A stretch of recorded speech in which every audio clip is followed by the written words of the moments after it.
Shalom, Rema kembali mengudara, brother. Yes. Kita kembali berjumpa dengan sobat, saudara, dan keluarga Rema yang ada di sana. Bersama saya dengan Pastor Mike, Pastor Robson, dan juga hambanya Pak Aman. Kami bertiga siap membawakan satu tema yang bukan sekedar menarik, tapi tema ini akan memberkati banyak orang. Tentunya kita sebagai orang-orang percaya kepada Tuhan. Nah, hari ini kita masih tetap ada, brother. Di kesempatan kali ini kita nggak jemu-jemu, ada di tempat yang mantap, yang luar biasa, Bukit Keraton. Ya. Makanannya enak, kopinya enak, Enak semuanya banget. enak. Enak banget. Jadi kami merekomendasi melalui program Rema ini untuk teman-teman, saudara-saudara yang ada di Jakarta, di Bogor, di Sentul dan sekitarnya. Yuk merapat ke Bukit Keraton. Benar. Di episode sebelumnya kita membahas tentang ateis. Dan kita sudah menjabarkan berbagai macam argumen terkait dengan ateis. Nah, saat ini kita akan coba bahas masih dalam kategori ateis, tapi ini yang lebih, kalau dalam bahasa anak-anak sekarang itu sophisticated, lebih mutakhir. Ateis kan orang yang tidak percaya Allah ada. Nah, tema kita kali ini atau topik kita kali ini adalah membahas ateis yang agnostik. Ya. Agnostik itu orang-orang yang dia percaya Allah itu ada, satu realitas yang supranatural ada, tapi nggak bisa diketahui gitu, brother. Jadi tema kali ini memang tema yang menyasar orang-orang yang khususnya di perkotaan ya. Orang tidak begitu mempedulikan atau mencari seperti apa sih Allah itu, Ya. siapa pribadi Allah itu, dan bagaimana karyanya, dan apa yang dia lakukan, dan apa implikasinya dalam hidupku. Orang tidak begitu peduli itu, brother. Sampai ada yang ngomong, aduh, lebih capek, lebih susah kita cari duit, lebih susah kita cari keluarga yang harmonis atau punya bisnis yang hebat dan luar biasa daripada kita capek-capek cari yang namanya siapa Tuhan itu, bagaimana karya Tuhan itu, dan sebagainya. Nah, kali ini kita membahas agnostik, realitas. Nanti kita lihat dari cerita atau kisah dalam Alkitab bagaimana Rasul Paulus menghadapi kaum agnostik ini gitu, brother. Bisa, brother, coba highlight lebih dulu untuk teman-teman kita yang ada di rumah terkait dengan agnostik ini. Ajaran atau paham agnostik ini kan lagi menjamur nih, khususnya di perkotaan-perkotaan besar ya. Agnostik itu sangat-sangat bisa dibilang booming gitu, brother. Apa pengertian agnostik ini sendiri, brother? Secara definisi, lalu bagaimana paham ini sudah menjangkit bahkan sampai ke orang gereja gitu, brother. Seperti apa, brother? Boleh? Ya. Jadi kalau kita mau menilai ya, agnostik ini versi ateis yang lebih jujur. Jadi mereka makan ya, brother? Iya, sambil makan. Tambahnya makan. Ini semua enak di sini. Sebelum kita makan rohani, kita makan jasmani. Jadi kalau gnostik itu artinya pengetahuan, dari kata gnosis kan.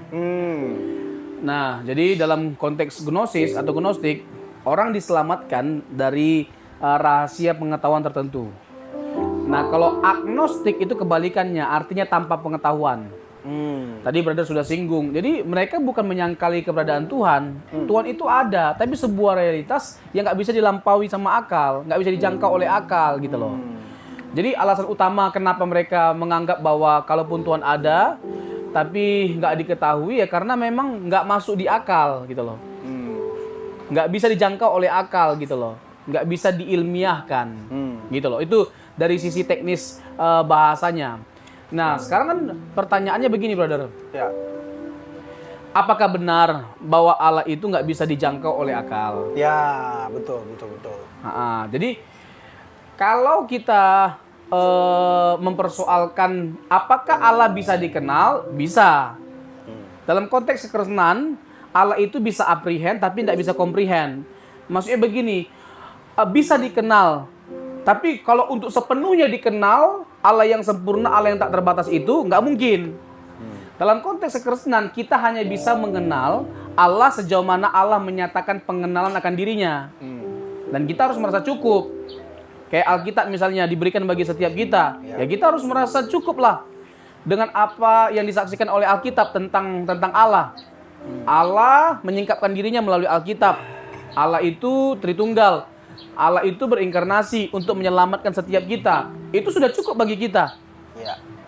Gitu loh. Jadi bisa nggak Allah dikenal? Bisa banget. Tapi bisa nggak Allah yang nggak terbatas itu dikenal dengan sempurna? Nggak mungkin. Makanya dalam konteks kekristenan kan ada keyakinan yang kita sebut seperti Tritunggal. Ya. Nah ini kan memang kita nggak bisa pungkiri doktrin yang nggak mudah lah, doktrin yang sulit. Nggak mudah bukan berarti salah. tidak bisa dipahami ya atau Ya, salah. ya, oke. Jadi ya kita nggak memungkiri atau menyangkali bahwa itu sulit. Tapi sering kan orang menuduh bahwa Allah dalam konteks kekristenan itu nggak bisa diterima oleh akal. Karena apa? Nggak bisa dijelaskan dengan sempurna. Jadi dianggap nggak benar. Sebaliknya dong, justru itu yang benar.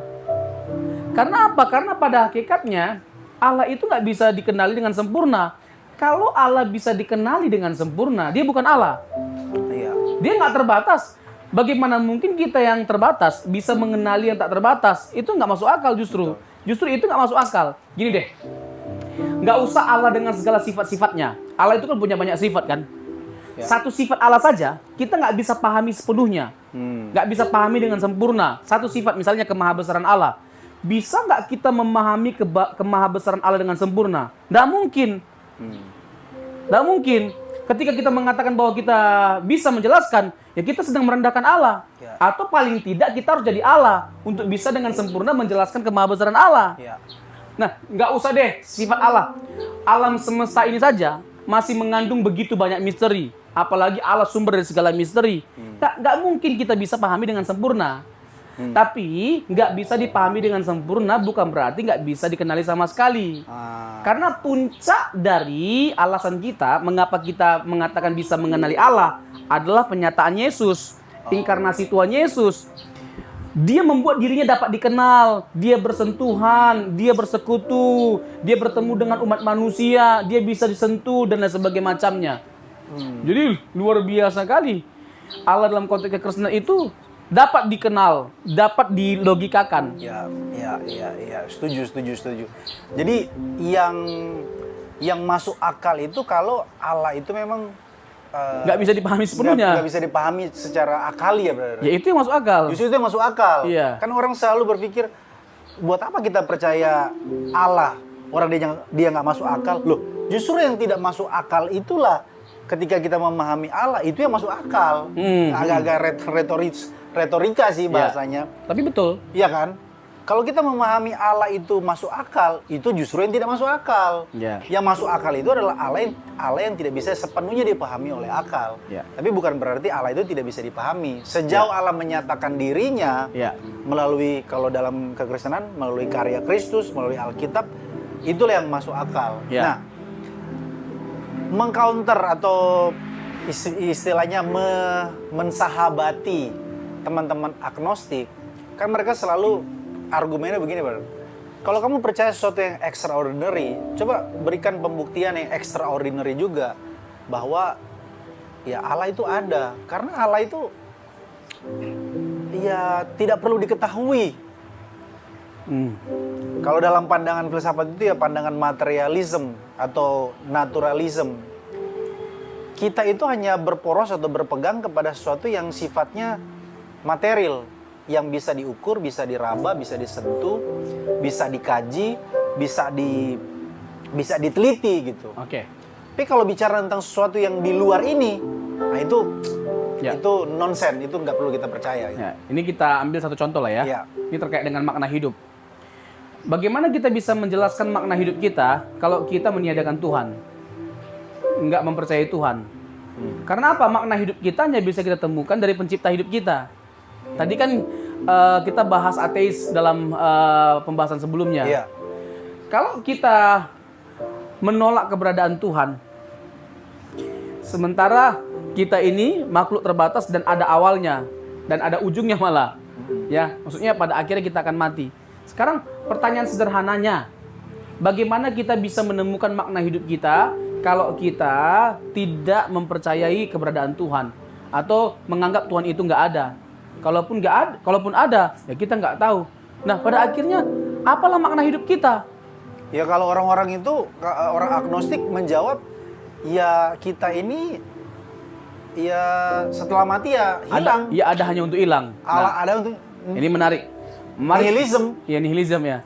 Nah, baik ateis maupun agnostik, Iya. ini kita berikan satu tantangan. Misalnya begini, kita ateis, teis, dan agnostik sama-sama mati. Kalau nggak ada Allah, ya udah selesai. Tapi kalau ada Allah, pasti ada pertanggungjawabannya terhadap seseorang yang tadi maha itu. Pribadi yang maha. Itu kalau kita bisa bilang dalam bahasa kekinian, mati abangku. Ya, dari Bukan sisi- menyala lagi. Iya, dari sisi hitungan matematikanya kita nggak ada kerugian. Kalau seandainya Allah nggak ada, kita nggak ada kerugian, ya udah selesai. Iya. Tapi kalau ternyata dia ada, Ngeri kali itu, benar juga. iya. Tapi kan masalah utamanya kita percaya bahwa Tuhan itu ada kan bukan hanya sekedar secara agamis sebenarnya, tapi lebih kepada bagaimana kita menjalani kehidupan yang berarti, yang bermakna. Itu tidak ada yang lain. Lebih ke situ. Kita hanya bisa menemukan makna hidup kita hanya bisa menjadi lebih berharga karena kita percaya kepada Tuhan. Tapi gini brother ya, ini kita bicara tentang agnostik ya. Koreksi saya kalau salah atau misalnya bisa diedit. Ada satu negara atau satu negara Skandinavia, nggak tahu itu benar atau enggak ya, bisa nanti dikasih. Ada satu orang profesor menulis satu buku yang namanya Masyarakat Tanpa Tuhan. Jadi di negara ini, negara Skandinavia ini, termasuk Swiss, termasuk Swedia dan Denmark dan negara-negara lainnya. Di negara ini orang yang tidak percaya Tuhan atau orang agnostiknya banyak, tapi kejahatannya paling sedikit, brother. Oh, oke. Dan justru sebaliknya, di negara di mana agama bicara tentang Tuhan itu banyak sekali, justru di sanalah banyak sekali kejahatan, peperangan, kejahatan, seluruh extraordinary kejahatan ada di sana. Ya. Nah, bagaimana kita menjawab hal ini? Maksudnya, kok orang-orang yang tidak percaya Tuhan, tidak percaya realitas tertinggi dalam hidup kita ini yaitu Allah itu, hidup mereka lebih baik dibandingkan orang-orang yang percaya gitu. Bagaimana kita menjawab problematika ini sebelum kita masuk ke ulasan selanjutnya, Bro? Iya. Jadi gini, ya ini menarik pertanyaan ini ya. Ya ini pada akhirnya membuat orang ya kalau begitu memang kita nggak perlu Tuhan. Kalau memang kita bisa lebih baik hidupnya tanpa ada Tuhan, ya ngapain kita bertuhan? Ngapain kita akui Tuhan? Kan jadi gitu tuh. Iya. Tuhan itu mengikat, harus gereja lah, harus berdoa lah, harus puasa lah, harus melakukan ritual-ritual lah. Capek kita. Ya kan? Jadi kayak terbelenggu lah kemerdekaan kita. Iya. Kita merasa nggak bebas dan lain sebagainya macamnya. Tapi kebebasan yang kita maksud itu pada akhirnya bagaimana? Free will, brother. Freedom of speech. Iya. Gitu-gitu. Kita bebas mengungkapkan diri kita.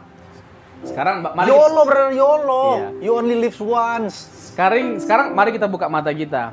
Di dunia ini saja, ya meskipun kita nggak percaya adanya Tuhan, misalnya di negara tadi, yang notabene nggak percaya adanya Tuhan, tapi hidup mereka lebih baik. Sekarang pertanyaannya, ada nggak aturan di negaranya?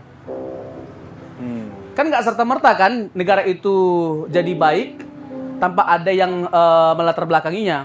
Pasti ada aturan main yang diberlakukan sehingga negara itu bisa jadi baik. Nah, mereka bisa mengikatkan diri mereka pada satu aturan yang membuat jadi lebih baik hidupnya tanpa merasa terikat, terbelenggu. Emangnya bagian mana dari hidup kita yang terbelenggu karena kita percaya Tuhan?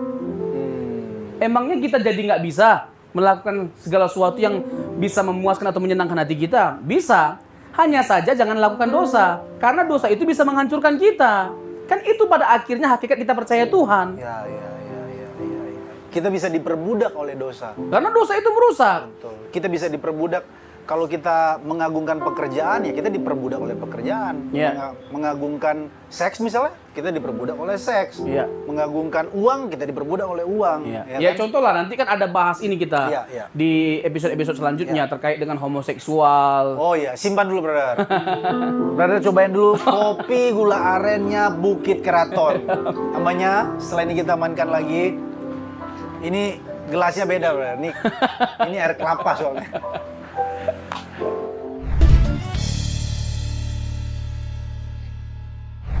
Brother, salah satu tema atau topik yang menarik kalau kita bahas tentang agnostik, ceritanya tuh ada dalam Alkitab. Waktu Paulus penginjilan ke Athena, Kisah Rasul 17. Kisah Rasul 17. Paulus lihat di sana ada banyak sekali orang Athena yang menyembah dewa-dewa. Lalu ada satu tempat, ada satu dewa yang menurut orang-orang Athena itu dewa itu adalah dewa yang berbeda dari dewa-dewa yang lain. Namanya Agnostoteo. Dewa yang tidak diketahui atau Allah yang tidak diketahui. Nah, mungkin ini salah satu alasan adanya kaum agnostik itu. Paulus ketemu dengan teman-teman pemikir, ahli filsafat pada saat itu. Orang Epicurus dan Stoik. Nah, kalau bicara tentang Epicurus sama Stoik, ini kan lagi happening-happeningnya. Khususnya di kota-kota besar. Apa tuh pahamnya Stoicism, ya kan? Kita belajar dari Stoik. Stoik itu kan pada umumnya dia lebih kepada bagaimana mengontrol cara berpikir, mengontrol keinginan, mengontrol hawa nafsu. Kan ini mirip-mirip dengan ajaran-ajaran kekristenan kan, brother. Nah, ceritakan sedikit atau bisa tolong dikasih highlight bagaimana Paulus menyikapi orang-orang Stoik dan Epicurus ini. Lalu dia membawanya. Ini kan salah satu pola penginjilan Paulus juga kan, brother. Ya. Bagaimana dia menginjili orang-orang yang agnostik, tapi dia masuk dengan secara kontekstual gitu, brother, ke mereka. Ya. Nah, ini bisa jadi satu tips and trick juga buat kita sehingga kemudian kita dapat memberkati teman-teman agnostik. Ya. Bisa, brother, lebih jauh elaborasi. Iya. Nanti kita masuk ke konteks bagaimana kita menyikapi generasi muda Oh iya. terkait agnostik. Ya, pertama-tama kita salut sama Rasul yang satu ini ya, Paulus. Paulus, iyalah. Menggunakan setiap kesempatan yang ada ya. Betul. Untuk memberitakan Injil. Jadi dia menghadapi orang yang pintar, orang-orang kaum filsuf lah. Iya. Dia jadikan itu sebagai sebuah kesempatan untuk memberitakan Yesus Iya. kepada Allah yang tidak dikenal. Iya. Ini kan Yohanes pasal yang ke 17 itu. Nah, jadi intinya bahwa lewat pernyataan Yesus Kristus, Allah yang tidak dapat dikenal itu dapat dikenal. Wow. Allah yang nun jauh menjadi dekat. Allah itu menjadi Immanuel melalui Yesus Kristus, kehadiran Yesus Kristus. Wow. Jadi lewat kehadiran Yesus nggak ada alasan untuk kita mengatakan Allah itu nggak dapat diketahui, Allah nggak dapat dikenal dan lain sebagainya macamnya. Itu yang pertama. Tadi terkait dengan apa tadi, brother? Soal menyikapi Stoicism dan Epicurus. Iya, kesalehannya. Kesalehan Yang mereka bangun. Memendam atau menguasai diri. Mereka ada, kalau Stoicism itu ada salah satu buku yang paling terkenal itu dan terjual berjuta-juta eksemplar, Filosofi Teras. Salah satu poin mereka itu soal star. Jadi kalau meresponi kehidupan, seluruh dinamika problematika kehidupan, ada namanya star. Star itu yang pertama stop. T-nya itu thinking, kemudian A-nya itu assessment, kemudian R-nya itu reason atau apa gitu. Intinya itu mereka bisa menahan diri, brother. Jadi mereka nggak perlu Roh Kudus, nggak perlu Yesus. Ya diri sendiri sebetulnya bisa memulihkan dan bisa menjalani hidup dengan baik. Nah, dari sudut pandang kekristenan bagaimana, brother, menyikapi hal-hal seperti ini gitu? Ya, menjadi baik dengan berbagai macam upaya yang baik nggak jadi salah. Tapi menjadi salah, apalagi dalam kacamata kekristenan ya, kita menganggap bahwa kita selamat karena kita baik. Nah, gitu loh. Masuk barang itu.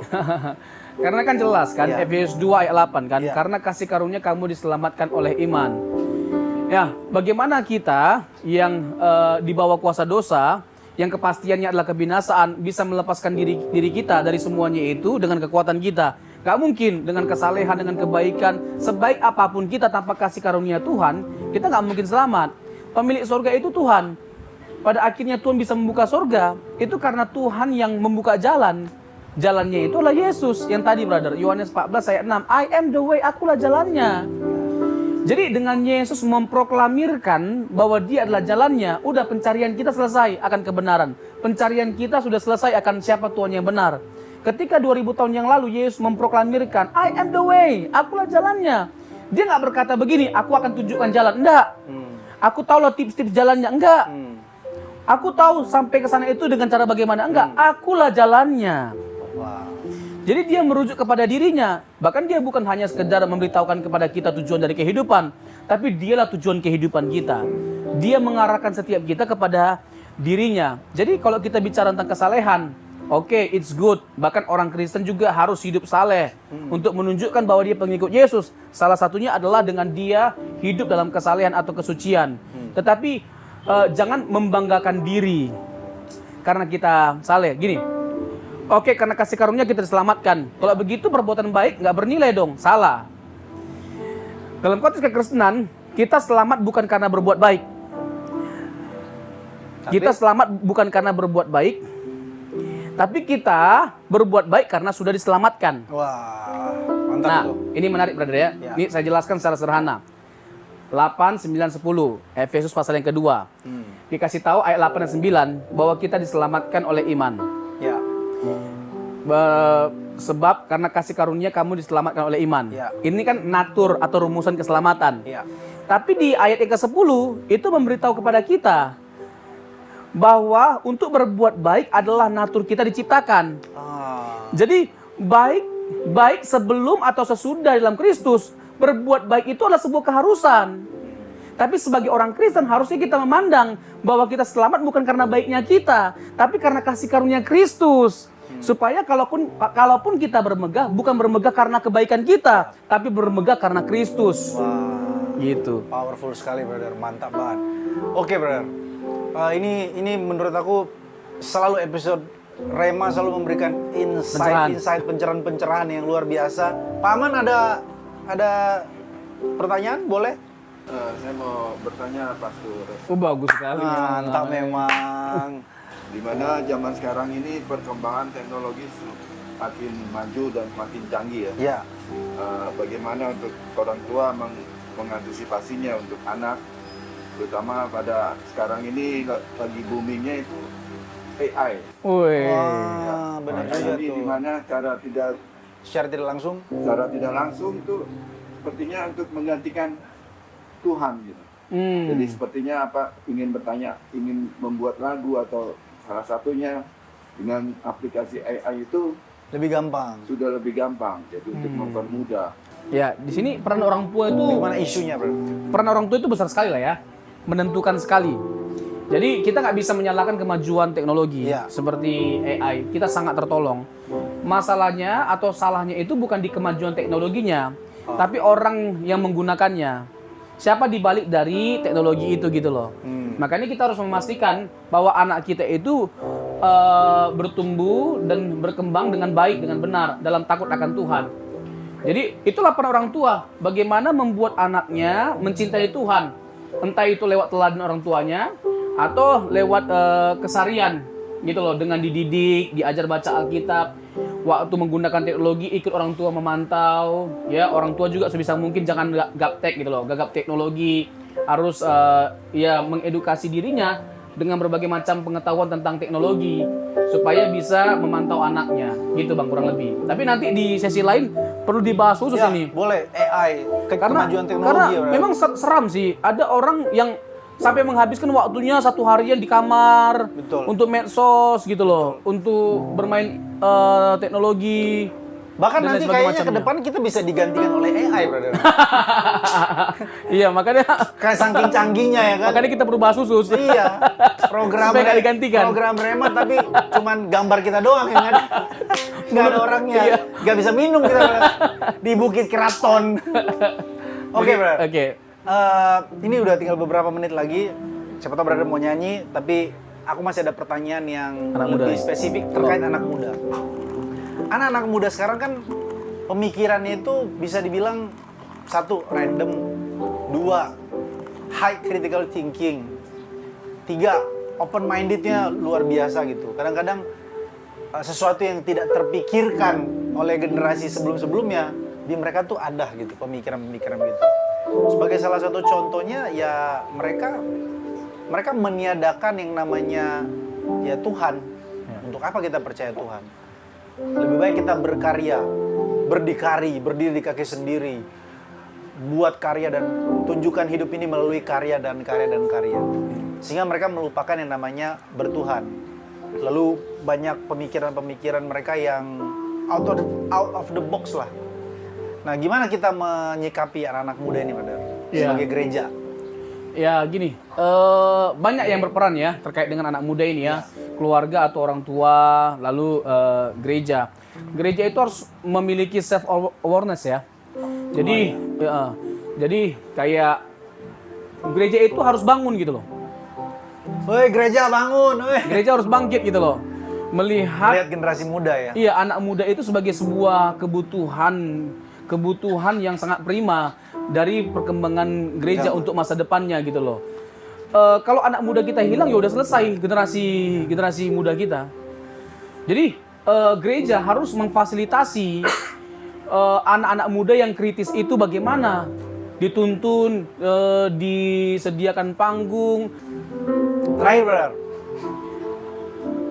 coba kasih advice untuk teman-teman muda kita. Kan di zaman posmo ini kan mereka lah yang paling getol, atau bisa dibilang mereka lah yang paling diwarnai oleh ilah zaman lah istilahnya dalam hal agnostik ini. Ada nggak tips dan trik atau tips-tips yang sifatnya rohani sekaligus sifatnya pragmatis untuk supaya generasi muda bisa mendapat insight dari kita, program Rema? Ya, jadi gini, kebanyakan orangnya secara anak muda hidupnya itu adalah tentang kepuasan diri. Nah, jadi apa yang menyenangkan hati gue gitu loh. yoi. Apa yang bisa membuat gue bahagia. Ya. Gini, kepuasan apapun yang kita temukan di luar sana, yang kita cari di luar sana, itu ada batasannya. Dan itu bersifat temporer. Dengar baik-baik ini anak-anak muda. Orang tua juga sih. Tetapi sifat temporer terus. Ya. Tapi kepuasan yang sungguhnya itu hanya bisa kita dapatkan dari Tuhan. Amin. Gitu loh. Nah, kalau kita bicara tentang kebahagiaan, oke, dunia bisa tawarkan kebahagiaan bagi setiap kita. Tapi percayalah, kebahagiaan yang sungguhnya itu adalah sesuatu yang hanya bisa ditawarkan, diberikan oleh Tuhan. Dan damai sejahtera itu hanya ada pada Yesus. Amin. Gitu loh. Jadi jangan sampai salah cari tempat gitu loh. Ya. Komunitas juga jangan sampai salah gitu loh. Karena pergaulan yang buruk bisa merusak kebiasaan yang baik. Ini hati-hati sekali loh. Gitu, Brother. Dan juga sebaliknya, kebiasaan yang baik bisa rusak dengan pergaulan yang buruk. Iya. Oke, terima kasih, Brother. Terima kasih, Pak Aman. Terima kasih untuk kita semua telah menyaksikan program Rema edisi kali ini, Agnostik, Allah yang tidak diketahui. Kiranya memberkati kita semua. Tuhan Yesus menyertai saudara-saudari. Kami undur diri, berjumpa di lain kesempatan. Terpujilah nama Tuhan kita Yesus Kristus. Haleluya.